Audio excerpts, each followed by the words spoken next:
Oh, hello and welcome back to Automotive Tales. On today's episode, we are playing with the Mazda.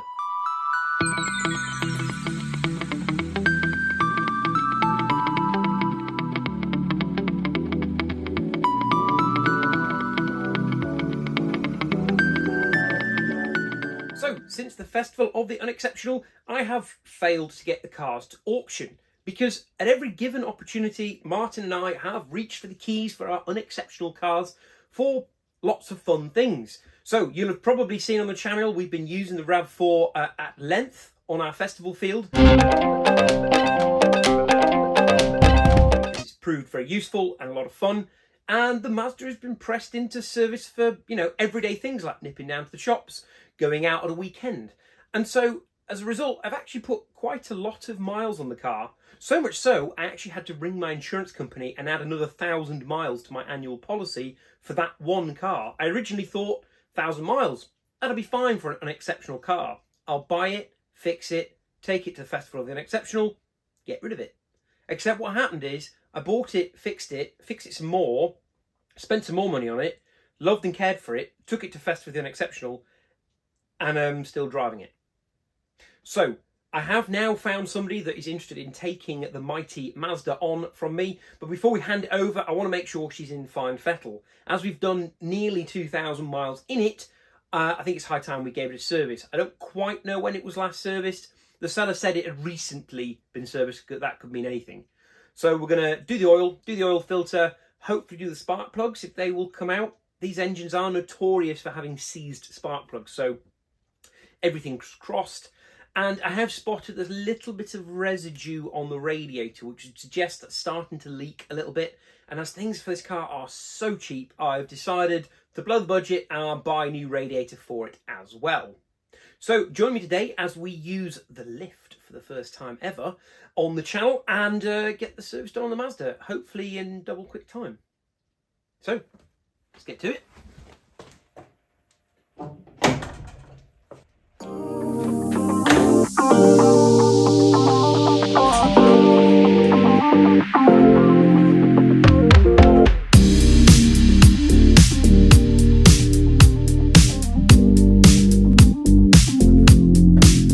Right, the car is in.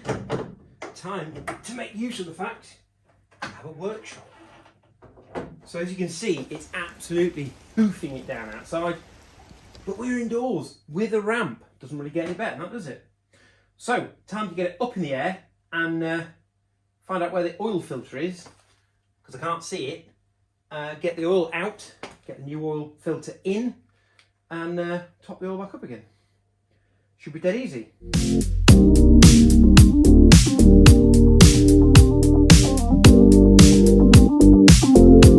So, first job is to have a quick look underneath, and everything looks in pretty fine shape under here. The lower wishbones don't look great, but that's not expensive to replace, so we may end up doing those before the car goes. If not, they'll go before the next MOT, which is due in January. So I believe my sump plug, yep, just here. Now, I have found the oil filter. It's above the drive shaft that goes from the gearbox out to the bearing over here on the right-hand side to make them equal length. That's a bit of a horrible place to put it, because when I undo that, you can guarantee that is going to pour oil all over that drive shaft. Let's see what mess this makes. So off camera, because you couldn't really see what I was doing, I have loosened the filter using a chisel and a hammer just to the outside edge, trying very carefully not to damage it. Now the reason is I think I have the right filter for it, but I'm not 100% sure because I couldn't get in to see it and see the markings on it. And I bought two of them in a wave of confidence, and that means almost certainly it's the wrong one. So I wanted to make sure we didn't damage it getting it off, and then to try and avoid getting oil everywhere, I've come up with an idea. So I've wrapped one of my lovely little rubber gloves, or latex gloves, whatever you want to call them, over the oil filter, in the hope that when I open it up, any oil that leaks out will go into the glove rather than all over the drive shaft. It almost certainly won't work, but let's give it a go. See oil leaking, and it almost certainly isn't working because it's already gone on my arm. Excellent. Yep, it's going everywhere. Excellent. Just what I wanted. So, note to anybody who's watching the trick with the glove. It doesn't work when the oil filter is so much on its side. I mean, it's almost horizontal. So we're just going to let that drip. So hopefully you can hear me over the rain because it's quite noisy. Good job we've got a workshop. So I've successfully got the oil filter off. I achieved exactly what I hoped to achieve, which is cover everything in oil. Always a bonus. I love cleaning things up. But I have checked, while the size of the original filter is slightly smaller than the new one, it is the correct thread and the correct OD, so that filter is just fine. You'll also notice I have some new spark plugs. I actually found the Mazda recommended Motorcraft Platinum new old stock spark plugs for this car. So a little bit sad, but quite excited about that. None of this fancy modern stuff. These are brand new old stock, lovely period spark plugs. I mean, they're now filthy because my hands are covered in oil, but I'll clean those up before they go in. So very good. My buying 2 oil filters wasn't completely wrong. It was almost the same price to buy 2 by the time I paid for postage. So the new owner gets a spare oil filter. Woohoo! So next job, after cleaning up this mess, is to fill this with oil, but only a little bit because it's going in on an angle like that. If I fill it full of oil like I normally do, it's just going to go everywhere. So I'm going to partially fill that with oil, clean up all around where this has come off, and bob the new one on. And then take the oil off the drive shaft, which I successfully failed to protect from the oil.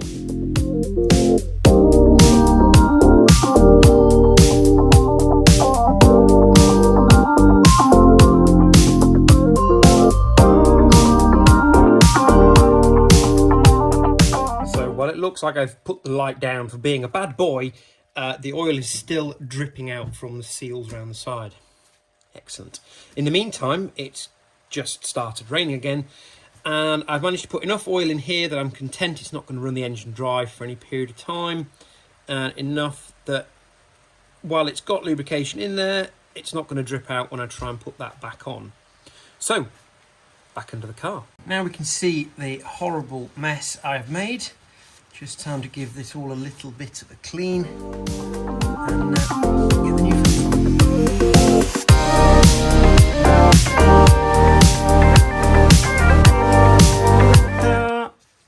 Okay, next job, sump plug. So it looks like that's a 13. So let's get the oil drained. Might have to move the camera for this one because that looks like that is literally going to go straight onto it.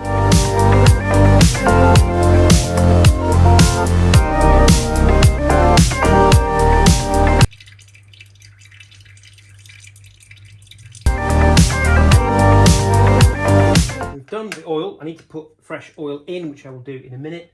But the next job is to change the spark plugs. Now, there's a lot of corrosion and mess around these. So this could be a little bit interesting. So looking in a little bit closer, you can kind of see what we're up against. There's an awful lot of stuff gathering. Unfortunately, this acts like a collector for crap that comes through the front of the car. So the only thing I can think of doing is to get a little tiny rotating wire brush and try and clean all of that out. Because what I don't want is, if this does come out, all of that crap to go off into the engine.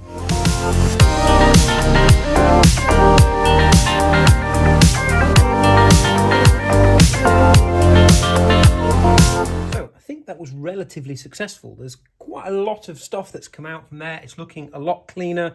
You can actually see the hex now on the spark plug, which is good. Now the next thing I'm going to do is put some sort of anti-seize fluid on. So I'm going to use some BDX Bulldog to try and sort of get into those threads that have probably been full of all sorts of nasty, loosen them up so there's minimum chance that when I try and crack that loose, it actually splits the spark plug. But before I put any liquid on, I want to make sure that I've got all the cleaning done so I don't suck any of that into the vacuum cleaner.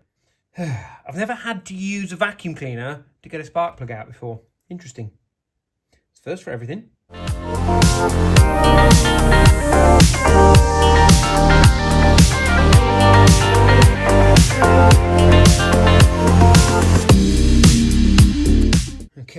time for the good stuff.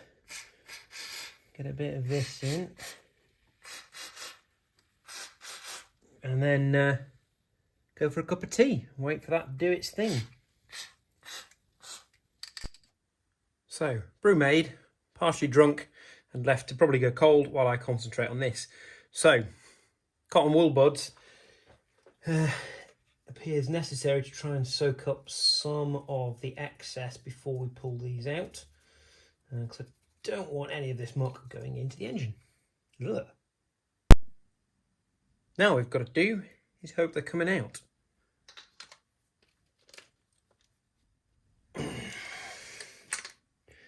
I'm going to make an interesting choice.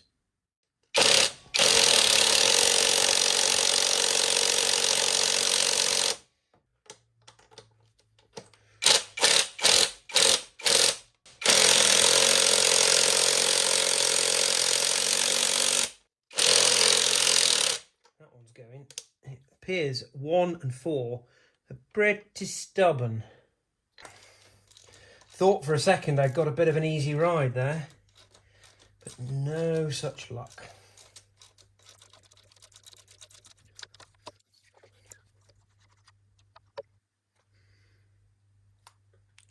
Not actually annoyingly looking too bad.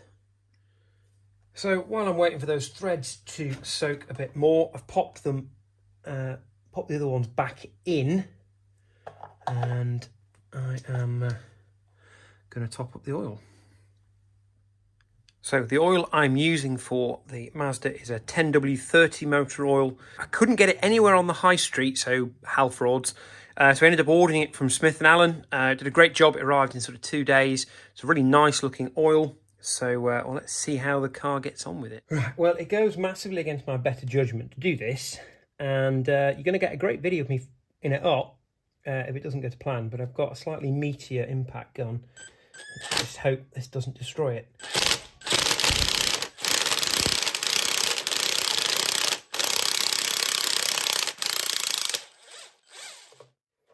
Woo!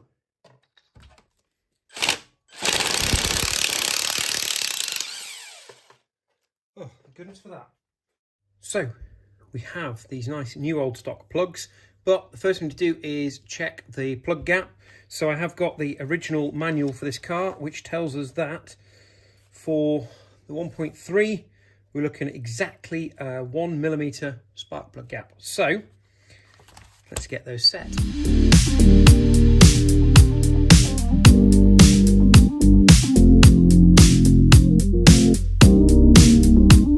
Lovely. While we've got the camera on the bench, have a look at the old spark plugs. So actually the colour's pretty good on there. The electrodes are looking a little bit worn.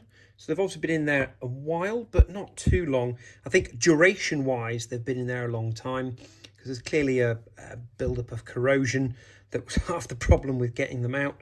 But they actually look like they're in relatively fine fettle.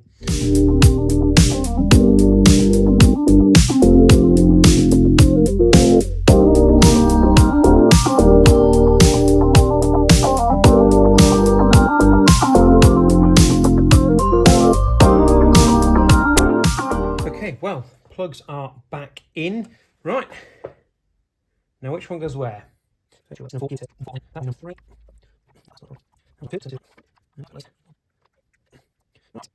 I need to do now is check the oil level, and good to fire it up. So we're a tiny bit over, but that's okay because we've got an oil filter that's not got any oil in it. So if we give it a quick run, at least we're not low.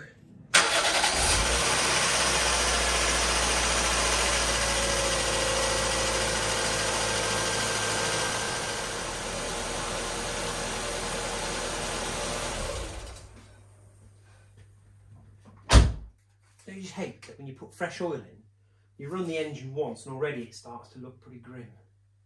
That is about perfect. So I'll pop the oil in the car, and next time we stop I will check it again just to be sure, but at the moment that's right at the top of the dipstick. Done. Right, well, that's it for this episode of Automotive Tales. We have successfully serviced the Mazda. I need to bring it back in another day to do the radiator because I spent far too much time faffing around with the camera for you lot to actually get the radiator done as well. And I'm going to have a look at see if I can get another one of those top hoses, because I think it's just starting to bulge where the Jubilee clip is going into the thermostat. So maybe that needs changing too. So that's it for this episode. There'll be another one on the Mazda at some point as I continue to polish the turd. And yeah, that's it for now. See you later.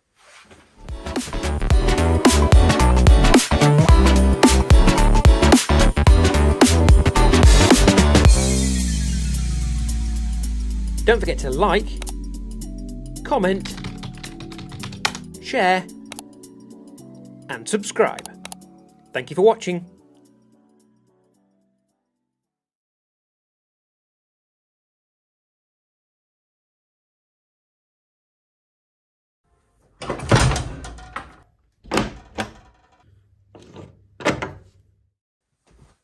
But yeah, don't forget to like, share, subscribe and all that stuff.